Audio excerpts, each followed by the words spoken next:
Welcome, everybody. We're so glad to have you here. We're here for the panel, The Family That Reads Together. We have four incredible authors here to discuss the joy of LitRPG that we can read as families. So, we're going to start with Jolly Jupiter because I love his name and I've read his books and I love his books. So, Well, I'm glad to hear that. And I think it's funny because I'm here on a family friendly panel, but I've got a subject matter that I think many would immediately jump to as saying not family friendly, since it does involve alcohol. But at the same time, one of the things that I've found in writing is that I do want to try and make stuff that you could listen to in the car with family. So I definitely don't feel too much out of place because I'm coming kind of from both directions of not too family friendly and at the same time making an effort to do so. I write Beers and Beards. I've got more works. Uh, it's sort of like a lesson on how to brew with dwarves. So yeah, I've been writing for about 2.5 years now by accident, and my wife and I actually write together. That's Misty Neptune and myself, and we juggle our little 4-year-old while we do so. So we actually consider this like the family that writes together and reads together. very nice. Boslo, introduce yourself and what you're working on, or I'm where we can find Boslow. Boslow, can find me on Royal Road, author of Amatherian Tales, One Flew Over the Dragon's Nest. 3 books will be completed in the next fortnight on Royal Road, and it will be getting published at some point next year. Apart from that, the book that I've written it's supposed to be accessible to a younger audience. But as I say, when we go through the discussions in a bit, it'll be interesting to see everyone's take on it, because I think there's so many different perspectives that you've got to consider when you're looking at it.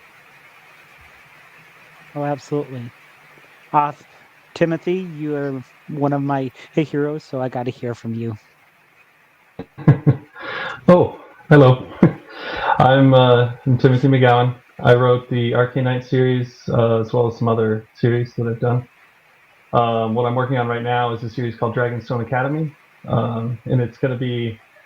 My editor called it kind of YA-ish. I wasn't really aiming for that, but it's most of my stuff is pretty accessible for all ages.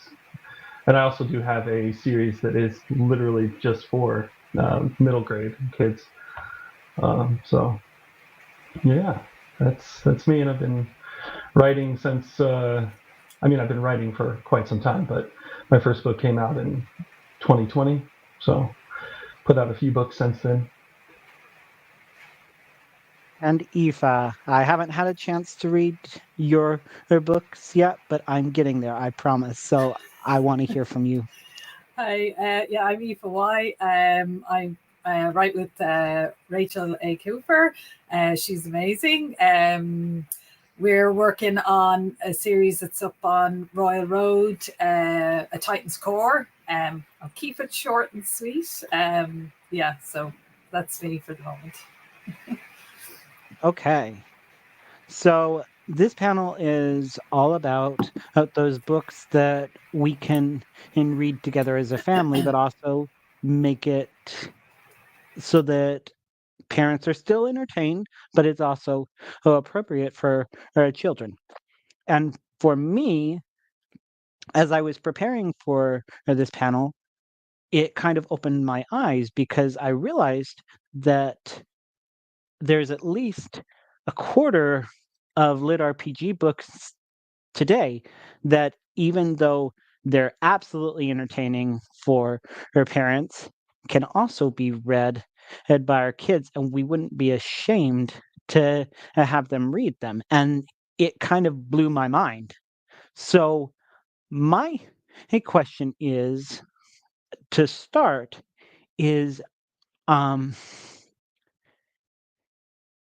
is it necessary, because we've had this discussion in previous panels, that trigger warnings. You've seen that we've got some parents that will show up to a movie theater knowing that the movie is rated R, but then they're like, this isn't appropriate for my kids, even though I brought them and I was a fool for bringing them into a rated R movie.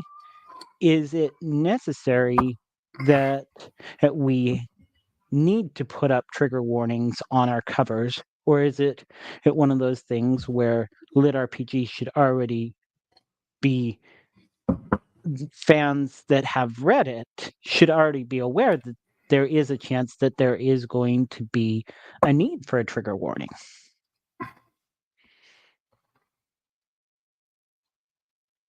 I mean, I definitely Sounds- appreciate that I can spot any harem book at a glance. I can appreciate that. I was going to say there's kind of a built-in trigger warning depending on the series, especially in this genre. Like you can avoid harem by just knowing kind of what to look for. I mean, and kids aren't going to be looking for that specifically. So on the broader sense, though, I don't know if trigger warnings are super needed. Just depending on, because I mean, I like to say in my blurbs things like, oh, lots of fun violence and things, which may be a warning to, if you're younger and you're not looking for fantasy violence, maybe stay away from it. But on the larger sense, I'm not sure that big trigger warnings are necessary. I've got to Okay. agree with what Timothy said there, to be honest, in relation to trigger warnings, because it's all individual based, isn't it?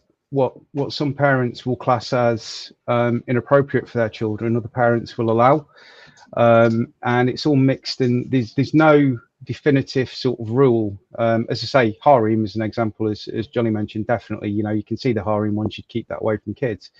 But a lot of the other stuff, I think it's down to the individual sort of like parental responsibility of what they are willing for their children to read and be involved in. It's no different to video games and the video games that kids play, and the blood and the gore in them and all that sort of stuff. So I think it's very individualistic to the actual sort of like parent. Which is absolutely correct. And as I thought about this, I mean, in Jolly Jupiter or Aoife, do you have anything to say?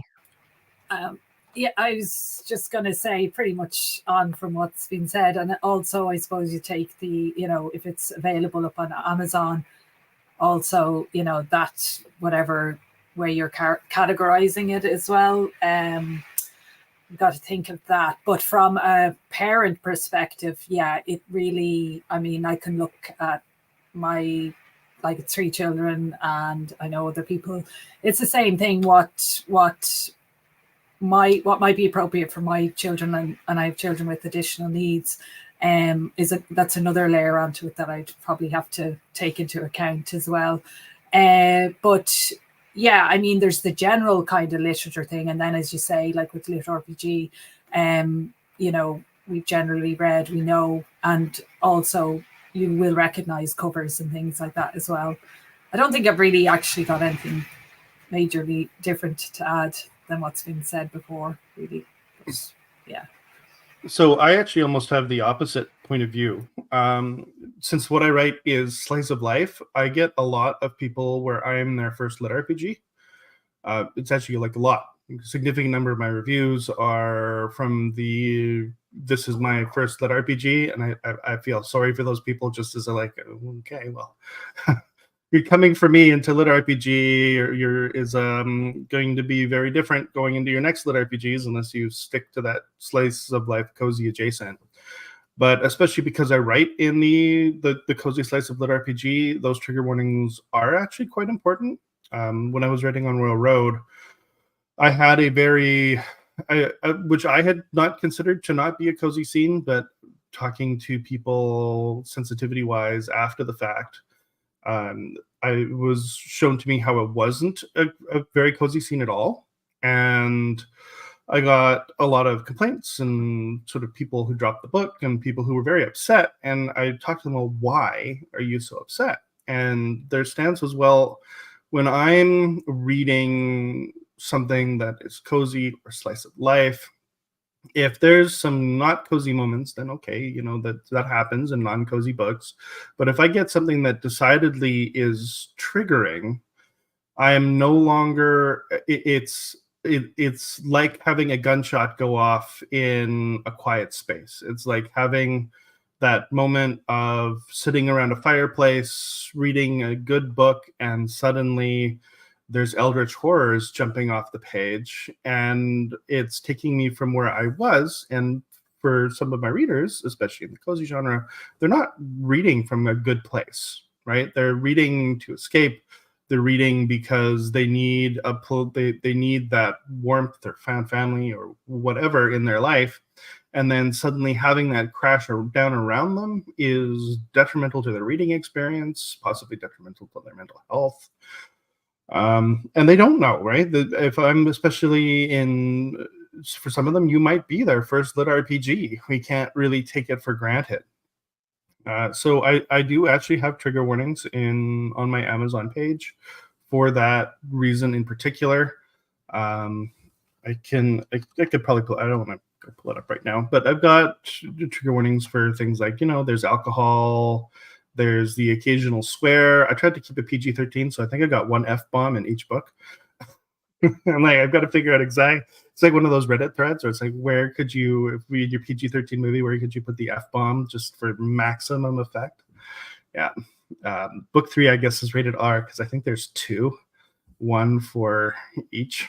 But yeah, I guess I take the opposite stance on that, where I didn't until I had a long, heartfelt conversation over the course of 2 weeks with some of my Royal Road readers, where they were like, Jolly, you can't just like it's funny dwarves, man. And now I'm looking at everything from the point of view of, well, when am I going to get jump scared again? And so, yeah, I guess that's my stance slash take on the trigger warning thing. Oh, absolutely. Like I said, it's been an interesting thing for me for this panel because I was expecting it to be fun and jolly and enjoyable, of kids and family connection, and it's like there's a midpoint of that, out of where we can find that, because that actually leads into my other question that I had.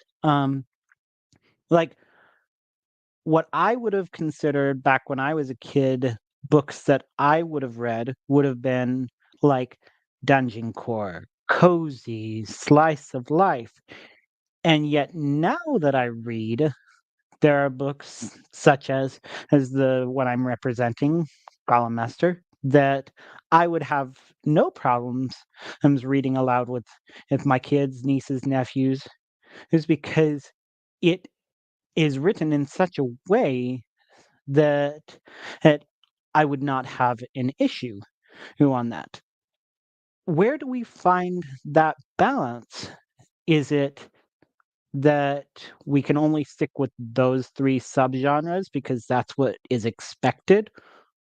Or are we allowed to have the full majesty that lit RPG is, that still allows parents and children to enjoy it, in the sense that the children may not understand everything, but they're enjoying the fun that a narrator brings?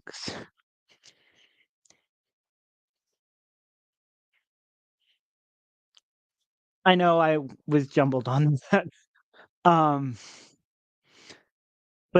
but that's the question, is where does the midpoint come in lit RPG, where we can find just that right spot for that book that a family can read together without causing the trigger warnings or the triggers.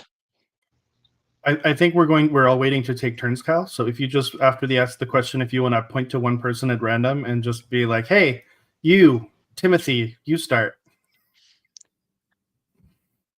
then we will do that. I'm going to start with Aoife if she has a thought on this. Yeah, could you just there was a few bits there, like sorry if you just could repeat a little bit of it again. Sorry. So the main question is, where's Yeah. that midpoint that we find in LitRPG where it can be cozy-esque or slice of life-esque, but still will be the majesty of LitRPG?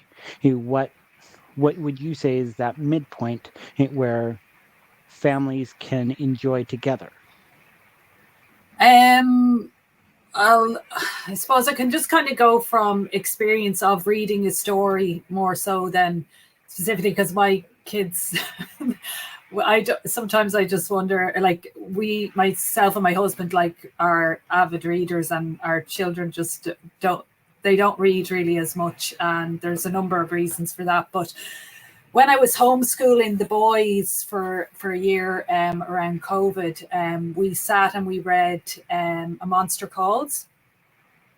And I think that is all I can say is that is a story where you touch on very dark themes. So, but like it is to me a story that's appropriate for the ages that I was reading at. So I think from a storytelling point of view, you know, sometimes it's not what is being talked about, it's how it's been talked about. And I'm probably going off topic as I do, or go on tangents as I do. You're fine. But yeah, no, but I think things like that, or I say like I think it is important, especially, you know, as I say, on themes of death, you know, like how is it treated for a younger generation. So as I say, I think that's or the imminent loss of a parent or a loved one that's coming. So I think that to me, as I say, from a storytelling point of view, that's one thing. You can look at the technical stuff. So the attention span of a younger generation as well. So if there is lots of stats, are they going to, you know, depending again on their personality, you know, some of my children would be more kind of analytical, would like to see the kind of more hard magic system, which would also, you know, another child would just prefer to watch paint dry than to read numbers. They just want really good character development. They want those dopa hits, those emotional moments, the thriller part of a story, you know, the anticipation. So for my children, what they would want in a story, some of it would be similar to what I would want, but you know, it would vary. So I don't think there's, for me, I can't think of an actual midpoint, but I could be missing or misinterpreting the question altogether. Oh, but that's no, that's you're my exactly there. sense. That's why this is such an interesting panel for me, because where do you find that midpoint? Boslo, what's your thoughts on this? Personally, from my perspective, when you start talking about midpoints, I think the only sort of like main midpoint that I would always consider when you start talking about sort of like the difference between kids and adults is the humor aspects of it, and the understanding and ability for the kids to understand certain sentences, certain lines, things like that. If you're quoting something from like a movie or something that is very unlikely the kids are ever going to have seen, or something along those lines, that sort of like gives you that midpoint break where you've got that separation between the adults reading the book and the kids reading the book. But you've still got that same sort of humor and development in there for the kids. So it's the jokes and the level of jokes that you might put in it. And I know I had a review on One Flew Over the Dragon's Nest not long after I first started releasing it on Royal Road, and the review commented that it was basically written for a young audience. And he'd given me this horrendous review, basically saying it was written for a young audience. And my response to him on the private message was, yes, it was written for a younger audience. That was the whole point behind it. It wasn't supposed to be written specifically for adults. It wasn't full of flowery language. It was kept basic and simple so that anybody could pick it up and read the book if they wanted to, whether it be a child or an adult, without struggling to have to use a thesaurus and things like that. And I think that's one of the midpoint balances as well, is the language that you actually use in the story itself, and making sure that it is accessible across the boundary. Okay. What about you, Jolly?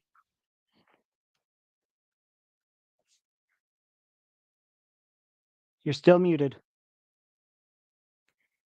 I think it's highly dependent, both on the kids, both on culture. So, for example, my own book would probably be closer to YA for North America, but I would say young YA if you're in Germany or somewhere where sort of alcohol is seen more as a cultural thing than as anything else. And then you've got the games, really dependent on the games and the system as well. So, for example, you've got the Accidental Minecraft family is going to be more appealing to your middle years children, whereas something with maybe a League of Legends bent or I was on a panel with somebody yesterday who's doing a Mario Kart themed dungeon core series, right? And that's going to appeal more to your teenagers. So if you throw on something that has got a bunch of mechanics from your favorite game from the 80s and has a bunch of 80s references, your kids are probably going to sit in the back and be like, Dad, can I please have my Switch or something? And you'll be sitting at the front being like, come on, kids, they just made a Simpsons reference. That's hilarious. Right? So it's so very, very, very dependent on the children in question, the culture in question, that I think it's at its core an unanswerable question. Like it's nice to it's a good question to ask, but I don't think it has an answer. Yeah. Right? And you're right about that. Like that's why for me this has been really eye-opening. Like it, we love LitRPG and we have our tolerances, so it's going to be different for each family. Timothy. So, not to take a cop-out answer, but I was going to say my first thought was like, this is almost impossible to answer, and I'm probably not equipped to answer it because I wrote Arcane Knight, for example, and that was very much towards my audience of, from age X to Y, whatever. And it's not. I mean, the prose is very straightforward. It's not something that's inaccessible to kids, but it's not something I expected. And then at a Comic-Con, I actually had a 10-year-old come up and he's like, "You're my favorite author now. Can you sign this?" And I'm like, "You're 10 years old. What are you doing reading this?" But he enjoyed it, and like it worked for him. And I've had the opposite too, where I've had somebody who was like 96 years old and she's like, "This was such a great story." And I'm like, "Oh, thank you." Like, so if you keep it accessible enough that if your prose is written to the point where you're not trying to, at least I never do the like super flowery and over the top. I want it to be accessible to as many people as possible. So I think doing that has sorry, the cat's coming over to say hi. But yeah, I really agree with Timothy there. So if you read some of the stuff that the students are reading in high school and middle school, I remember reading Mouse when I was in middle school, and there's some very dark themes and dark concepts in Mouse. And I know actually it's one of those number one books on the ban list whenever those get talked about. But at the same time, it's like our children are not as insulated from the world as we would maybe like to think, and kind of insulating them up to a certain point is almost a disservice to them, right? Like if they hit high school, even just high school, not fully understanding what they're walking into, it's a rough awakening, right? So seeing it in fiction is a good place for them to see it before they see it in their real life, or even worse, experience it in their real life. But I think, yeah, like Buzz was saying, it's so dependent on the child, it's so dependent on the parent, it's so dependent on the culture, that I think it's a case by case. Oh, absolutely. I had another question that was intriguing to me, but I'm gonna hop over to uh, Matt Herman's question. Do any of you make it a point to write more family-friendly books in order to tap into a wider audience? And mind you, I've seen this with The Crafter. They think I invented pizza. Um, all these different ones. So specifically, he Boslow, um, have you made it a point to write more family-friendly books? And I'm gonna put this to each of you.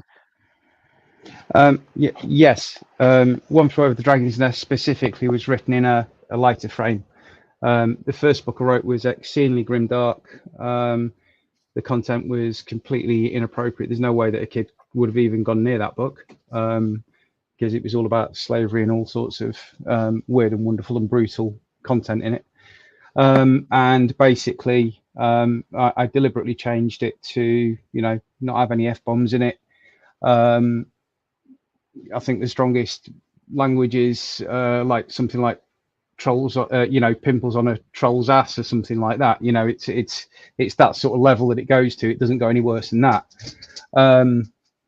And I did it deliberately to open up the sort of like the level of accessibility for kids to be able to access it as much. Jolly just talking about the literature in schools. It's like two of the books that get taught to the kids in the UK all the time are For Mice and Men and Lord of the Flies. And they are both horrendous books. Mm-hmm. The content and the stories, it's just horrendous. And Catcher in the Rye is another one like that. Yeah. Yes, Yeah. absolutely. Yeah. And you look at these works of literature that kids are getting taught in English lessons in schools, and then you look at what you're writing in the genre, and you actually think it's not that bad. It's compared to some of the deep psychological stuff that they end up looking at in sort of school, in comparison to what I'd class as a much more light-hearted approach that we have in the LitRPG community. Absolutely. What about you, Jolly? I've heard it referred to as junk food. We write junk food, and I am a proud provider of said junk food. For myself, I find I always ask myself if I'm listening to this as an audiobook in the car. I consume my media largely in audiobook format. Almost all of my sales are audiobook format. Audiobook is really big in the RPG space, I guess, because we get big books, and big books mean good value for credit, and the medium lends itself well, other than some of the oldies of 15 pages of stat sheets, to listening to on the commute, listening to in the car, because we're junk food, right? It's so people are. I see John saying truck drivers. Yeah, if you were at Dragon Con, one of the we made a bunch of us made an oath to make our next dedication out to all the truck drivers who read all of our books. They're one of our big consumers. So when I'm writing, even though I wouldn't say it's made for 13-year-olds, I definitely make it so that if you've got a kid listening to it in the car, you're not going to burn their ears, right? I like to keep it family friendly, but I write cozy, so they kind of go hand in hand, right? The benefit of that, of course, is that when I do make things a little darker or a little more violent or throw a swear word in there, you feel it, right?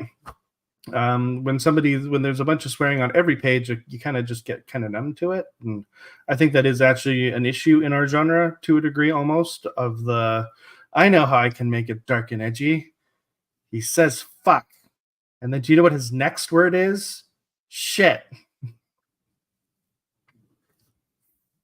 Yeah. That is true. Timothy. So the question was, do we, or Do let me any of you scroll make it back a up. point to write more family-friendly books in order to tap into a wider audience?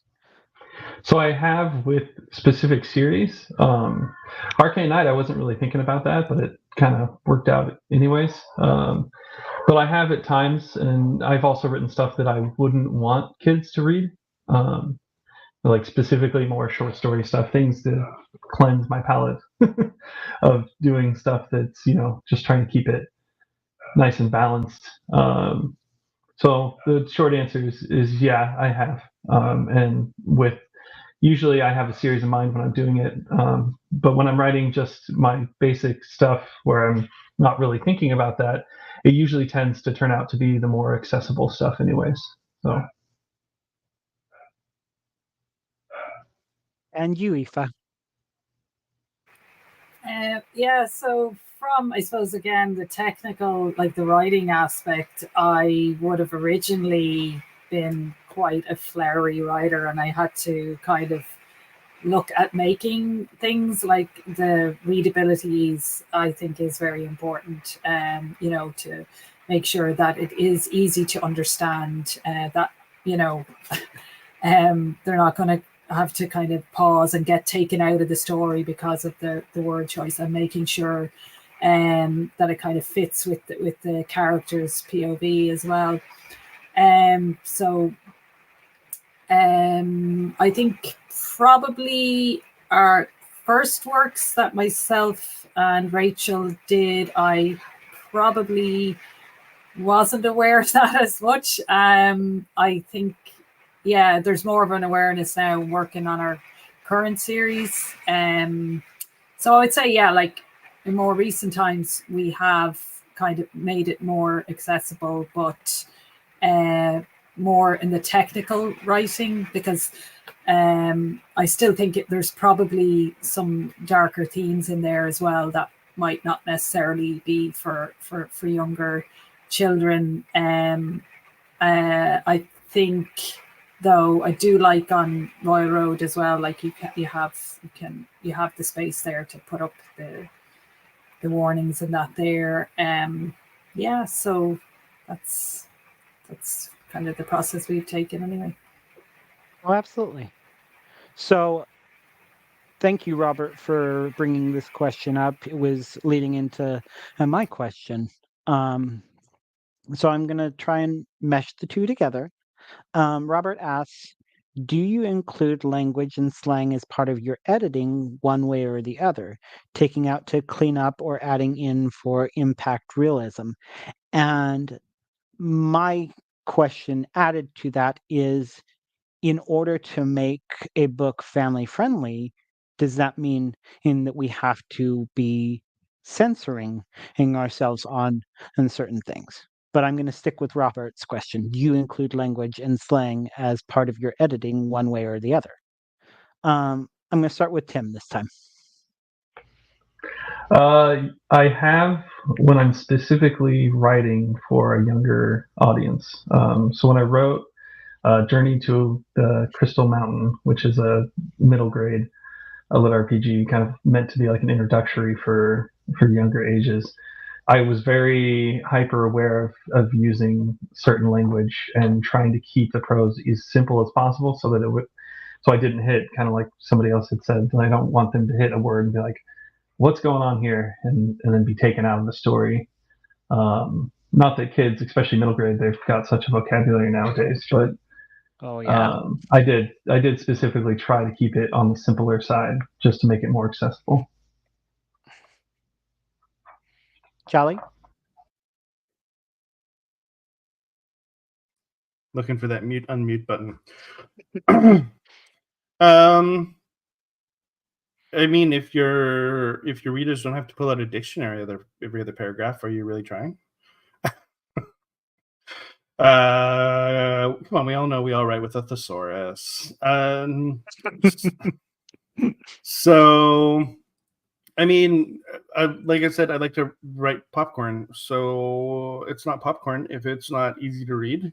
but that doesn't mean every once when I'm going for final edits, I have to go out and Control F and remove some of the words that I found I've used slightly too much, like slightly. I think book 1, I went and removed a bit. Specifically, the phrase "a bit" was in there like 5,000 times across 180,000 words. So I definitely need to do that.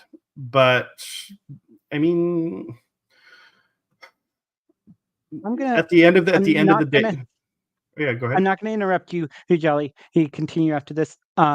I'm just going to let you know we're going to go to Boslo and then Aoife. I just have to use the restroom real quickly, so don't mind me. Shoot. I'll be right back.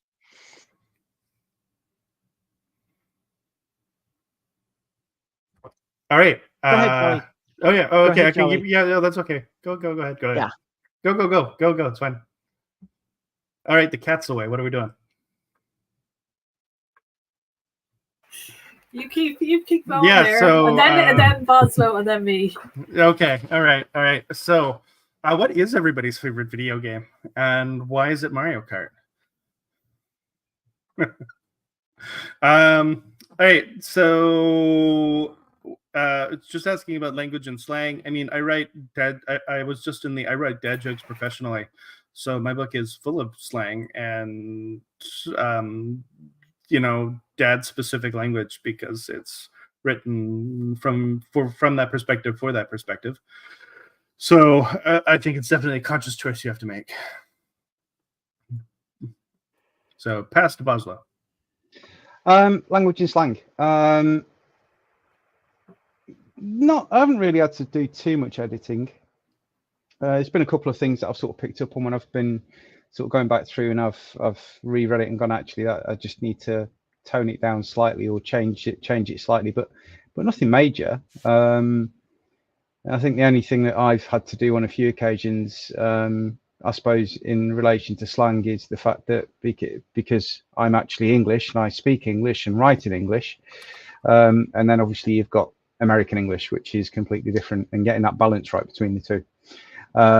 Because I always pick on Ryan for his writing in American English. But yeah, basically, it's just really spelling and just dialect on occasions. I do change it and sort of like will change it because of the slang terms that are used. But not a great deal, to be honest. It's not something that I overly yes, I was language shaming. But yeah, it's not something that I overly concern myself about. Used too many vowels. I think it's sorry, just so you're saying there about like yourself and Ryan, that just reminds me of myself and Rachel. So yeah, when even sometimes before the editing, so I'm Irish, colorful language, pretty much a lot of the time, but I'm being very good here at the moment. In my writing, it can come out. I mean, the biggest issue for me is usually kind of, well, actually, would they be saying this, and being true to their character voice. So you will have certain characters that are going to be probably a bit more, colorful with their language, we'll say, than others. And Rachel is a great. I usually will. Rachel will read whatever I've kind of got to first, and she's a great kind of like a test for, have I gone too far here, or is this okay? Can you actually even understand? Does it translate? So so we Rachel will go through edits on mine and kind of go, I don't know what this is. This could be an Irish kind of slang thing going on here. So that's we will fit a lot usually in kind of edits, kind of initial edits as we go. So that's. Sorry, I missed that. What was that? Something came up there. Sorry, Rachel does it. Yes, she does. She reels me in. I was going to say one thing, just talking about slang in general for kids these days, since we've mentioned it, the amount of terms that kids come up with these days. I've got no idea. I work in a school. I'm a teacher, and I've got absolutely no idea what 80% of some of the language that these kids come up with actually means. So when you talk about slang in particular, Yeah. I could never keep up with the kids, to be honest. Yeah, I've totally been schooled by my kids as well. Oh wait, he's Yeah. back. We gotta get back to our regular conversation. Oh, you're fine. Stealth mode, yeah. All right, so back to Robert's original question. Do you include language and slang as part of your editing one way or another? And I think we were on Boslow. Oh, I've already Yeah. done the Okay. Irish or IFA version as well, so so We should be around to Timothy. You haven't answered it, have you yet? Oh, I think I kicked it off. Oh, did you? Yeah, Okay, you yeah. kicked it off. I think we've answered it gave then. our 2 cents. Yeah. Okay. So we'll jump to another one, and that Robert asked, do you think a reasonable size of our market would avoid a book without much swearing? No. And I'll start with Boslow. No, I don't think so. I think there are, some of the best stories I've read don't necessarily contain a lot of swearing in them. I don't think it's necessarily going to detract away from the genre just because it doesn't have colourful language in it. I know that there are specifically people that won't pick up books because they are too sweary, to be honest, and there's too much foul language in them.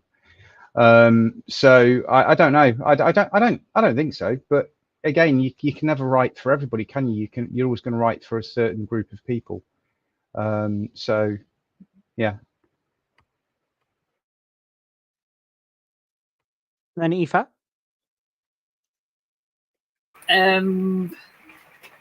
yeah, I think you'll get some people that'll just be like they're not there again, it depends on how it's used. I think it's already been touched on very well in saying that when there's sometimes less is more, it's impactful when it happens, and if it's done where a character that this kind of showcases something about them or what have you. I mean, like, again, I have my own personal views on language, and the use of it being, kind of a social construct. But I suppose as authors putting our stuff out there, we have to be cognizant of what sort of language is okay or not, given what you're writing. So that's my big overarching saying on About that. you, Jolly? No. I think if you no. If you go out, if you go out of your way to make you to dance around it, your language is probably going to come out a little weird. But if you're consistent with your swearing, like I've got a lot of in my book, there's a lot of swearing on the gods, and I gave each of the gods get specific bits and stuff that people swear by. So it's like Aaron's fancy freckled arse, or by the socks of Solon. So I picked like specific ways of doing swearing by the gods, and I think there's a lot of shits, but like I said, PG-13. There's one F-bomb. I curated carefully. But I think, no, the answer is no. But as long as you're keeping things naturally, I think you're going to have some swearing no matter what. And your readers might get put off a little bit if every time your character swears, but at the same time, it becomes an affectation, right? Like if every time your character swears, like tea and biscuits, then it becomes the cute thing that they do, right? That's that character. So, but no, I don't. I think if you try to keep your language really clean, you're not going to lose anybody. But by the same standpoint, I don't think like Dungeon Crawler Carl would be the same book if there wasn't that swearing in there. Absolutely. So we'll go to Timothy, and I'm just saying this out loud. Joe Effinger, I am getting to your question. I'm going to do that at the end because I definitely want their recommendations too. What about you, Timothy? So I would say no, with a caveat. First, I would like to mention what TJ said. A good story is going to hook the readers. The language and how much you include in it, like that's why people love things all the way from Dungeon Crawler Carl to, anything by Dakota Kraut, where it's less and like purposely less language in there. The caveat though is that you will always find somebody in the reviews that will be like, "This is YA. They said no words. Like they didn't say the F word or they didn't say this." Like when you get enough reviews, you're going to get the whole spectrum of it, and you'll get somebody who's complaining, but you can't please everybody. So there's really no point in even trying. Absolutely. Yeah. So no. Okay. So I'm going to go to a question from It's Maria. How about battles or death scenes? How do you all handle that for the young adult genre? I'm going to start with Timothy. So in the story that I wrote that was specifically for kids, I kept the violence and the stuff all pretty much the same, just because I didn't go grimdark into it or anything, but but speaking of a series that I wasn't really thinking about it being for kids, but I've had young readers, Arcane Knight, you deal with death, you deal with violence, and you deal with heavy stuff, and I don't treat it any differently because kids they got to learn it in fiction, and sometimes it'll soften the blow for them in real life when they deal with those things. So I don't think I did anything different really. I just did what I always do. So yeah. What about you, Boslo? Helps if I'm mute.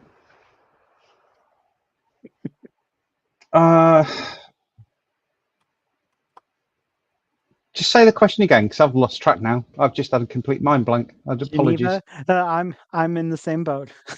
Thank you. How about battles or death scenes? How do y'all handle that? For Oh, right. yes. Yes. Sorry. Yes. Yeah. Maria's question. Yeah. Yeah. Right. That's something that I'm not sure I've struggled on, but I'm not sure I've got it quite right yet. In how that I've written it in One Flew Over the Dragon's Nest.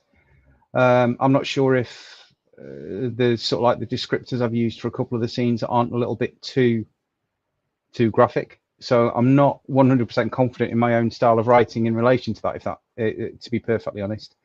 And that's something that when the books do eventually come back from editing, I'm hoping that there's that balance in place if there is something wrong with it. But I'm a little bit uncertain of where you take it. As I say, you've got video games where they blow each other up continually and there's blood and guts everywhere. And then you've got a book where you're actually talking about the blade from an assassin's knife going into somebody, blood oozing out. And it's like, is that too far? Is it because it's too personal? It's quite difficult. Absolutely. What about you, Aoife? Yeah, I think that you're raising really interesting points, and I mean, I'm thinking about that. What you're just saying, like there's so much of it, like there can be a lot of like desensitization to it in games, and and they can suspend or belief, and this is just a game and it's fine. But I think sometimes it's what they don't see, like say sometimes like are you dealing with in a story the death of a younger person, somebody vulnerable, like I've been told before, like never kill a dog in a story, and I think that goes for not just kids but adults, but like that, is there, taboos there that you shouldn't touch, as regards kids? I don't know, but yeah. Sorry, I'm just Oh, you're fine. a bit You're fine, over Aoife. the place. But That was a that's good just answer. my thoughts. It's more kind of like, what is the subject? Like a big epic battle where nobody really gets named, you just have people falling, dying, do you know what I mean, where it's not individual, is a very different experience, I think, for, say, younger audience reading than, oh, you've been with these characters the whole way through and they've died. I mean, I see it like in TV shows and things that my older kids like that are now into their teens, like, say, if they've watched, for example, Stranger Things or that, like, if they get attached to a character, dealing with that death is a lot different to, a red shirt on Star Trek, so yeah. And finally, you, Jelly. It's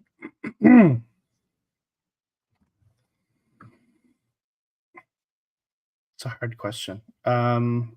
Here, could you just repeat it? Geneva, one more time, please. That seems to be a hard question. All right. How about battles or death scenes? How do you all handle that for the young adult genre? Yeah. So your kids are all playing Grand Theft Auto.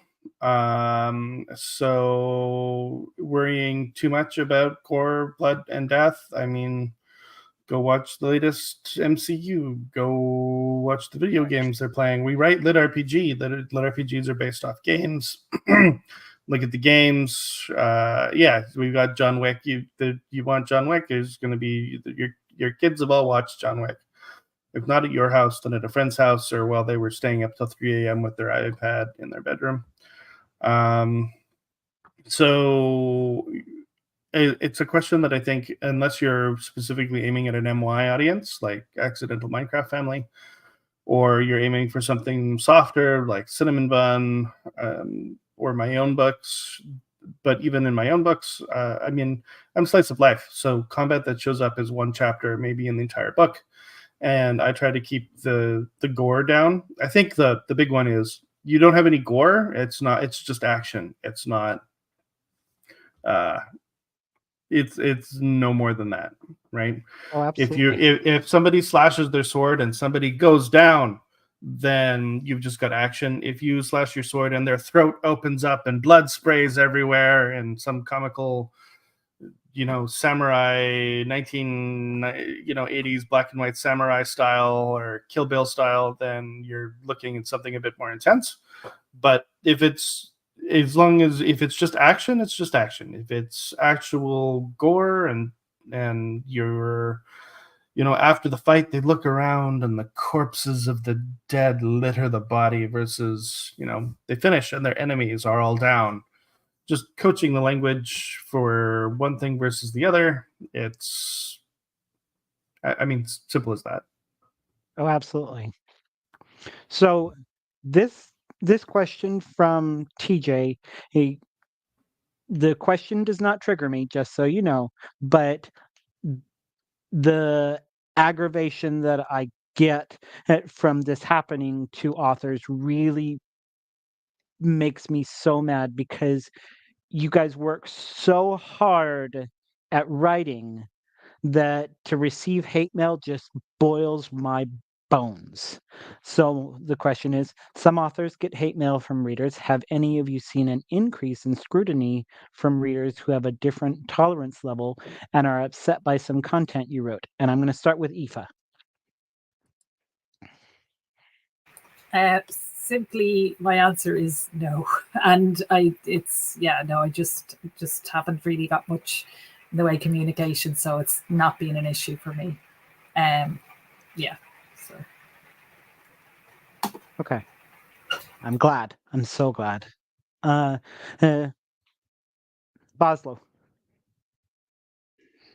I've had comments from readers. I wouldn't say it's got anything to do with sort of like tolerance level per se in relation to being that sort of like that bad. It's more the fact that they wish something had been done the way that they wanted it to happen more than anything else. It wasn't really a major issue. And my response is, thanks for reading, thanks for the feedback. But it's my story at the end of the day.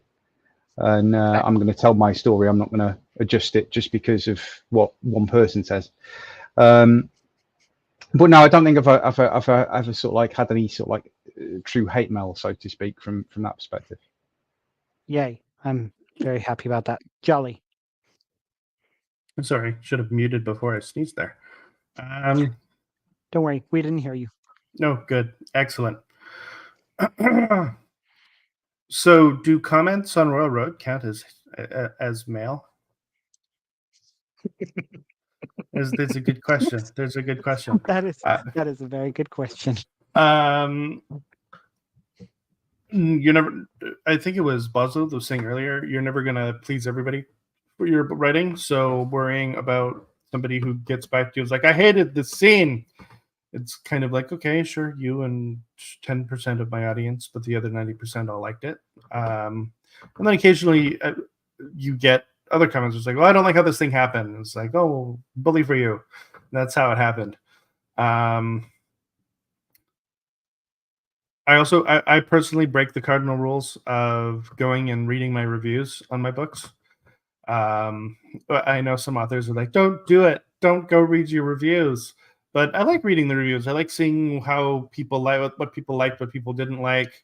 And then I get, so then I get to see things that maybe I could improve, or I look at it and go, oh, I didn't realize that that's how that was taken. Let's go fix that. Let's fix that for the next book. One big one was I had a reviewer say, there's so many characters, please put a dramatis personae now because I'm losing track. I'm like, oh, sure, absolutely. So there's a dramatis personae in book 3 now. And then you get other people who are like, this is so slow. And I'm like, bro, it's slice of life. Go read a different book. Go read a different book. Or listen to it in audiobook at 1.25 times speed. There you go. Although it might be a little hard to understand the Scottish brogue at 1.25 times speed. Yeah. But so I think... Hey, I'm going to... Oh, yeah, push it on. Push it on. Jolly. Yep. Sorry. Tim. So I have gotten people to reach out, but never have they been hateful or anything like that. So there's been comments and reviews and stuff, but take them for what they are. So not really. It's been most of the people that reach out have been nice. Okay. So I'm going to give you the chance for your outros. We want to hear what projects you have coming up. We want to hear where we can find you. And as a final thing, because I said I was going to let Joe Effinger's question get out there, what's a recommendation that you would suggest as for family reading?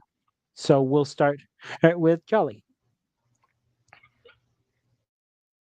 So it just repeat that. Let's get your outro. Let's oh yeah, outro. Let the I don't know why I'm leaning forward to try and listen better with headphones. I think that's something I picked up there on during COVID. Yeah, so you can find my books as well as my wife's books, Misty Neptune, on lazydragonbooks.com. We mostly do slice of life and cozy fantasy, so we've got quite a bit on there. So if you hop by, you'll find not just my own books for Beers and Beards, but my wife's as well. So if you're a fan at all of laughing, which I understand some people are, you can drop on by and check out our stuff there. What about you, Baslo? Amatherian Tales, One Flew Over the Dragon's Nest, available on Royal Road. First 3 books are up there. 4th book's getting written. Side novel is being written that I'm started released on Patreon. And then there's another book in the sort of like the world of Amathera as well that's currently being worked on. Recommendation. Family friendly book. The Warren, Down the Rabbit Hole, by Maria. Our Maria that we keep seeing pop up in chat. It's a lovely little book that she's been writing and she's put out there. and I think it's great for kids to dig into and have a look at and sort of like just understand a little bits about the genre. Timothy. Thanks, Boslo. So you can find all my stuff on Amazon. Just search my name. What I'm working on right now is a series that should be coming out here in the next couple months, maybe less, Dragonstone Academy. And it's going to be on the, not really YA side, but it's not going to be grimdark or anything. So recommendations, I would say anything from the authors that we have here, hopefully would be something we could check out. And if not that, I mean, yeah, yeah. That's and Aoife. Yeah, I keep it short and sweet. Aoife, I write with Rachel. We have our story on Royal Road, A Titan's Core, dropping 2 chapters a week at the moment. It will be part of a larger trilogy. I also second Balso's recommendation for Maria's book. I think it's already gone up. And I would recommend Sacred Cat Island by Harmon Cooper. It's fantastic. Wonderful. Thank you guys so much. This has been a wonderful roundtable. You've given me a lot to think about. And honestly, LitRPG has become so much more, and it's become so beautiful that families can and read books together because of authors like you that know how to write, that it's entertaining for the adults, but also enjoyable for the kids. So we love you with all of our hearts. We love all of you for joining in. We're looking forward to what's coming next. So we're going to do the awkward wave, guys, and we shall see you guys next time.